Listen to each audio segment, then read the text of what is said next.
Aujourd'hui, on est dans une période particulière, puisqu'on est dans une période de confinement. C'est une période qu'on n'a pas choisie, une période qu'on subit sûrement. En effet, être confiné chez soi, c'est pas l'idéal, c'est pas quelque chose qui est bon pour nous.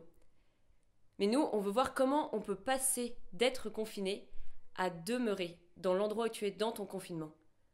Demeurer, c'est être sûr que là où je suis, il y a assez pour me nourrir, car Dieu y est. Et ça, tu peux en être certain, puisque Dieu demeure en toi et demeure dans ton confinement.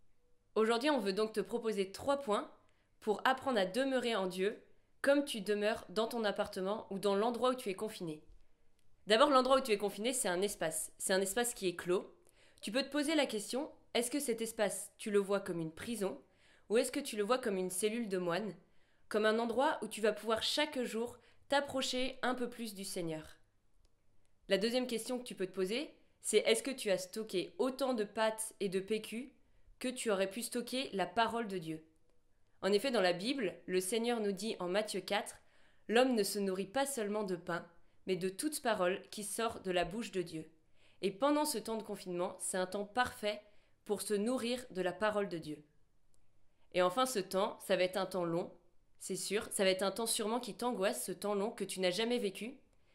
Est-ce que tu demandes au Seigneur cette paix intérieure?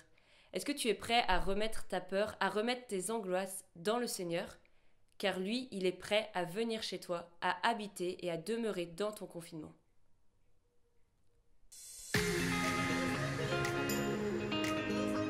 Pour demeurer avec le Seigneur, on te propose de construire ta chapelle, c'est-à-dire de faire ou de refaire ton coin prière dans ta chambre, c'est-à-dire faire un lieu où tu sois bien, un lieu qui soit confortable, un lieu qui soit joli. Pour ça, tu peux mettre quelques icônes, tu peux mettre quelques phrases de Bible qui t'auront marqué. Et ça te permettra d'être fidèle à Jésus tous les jours.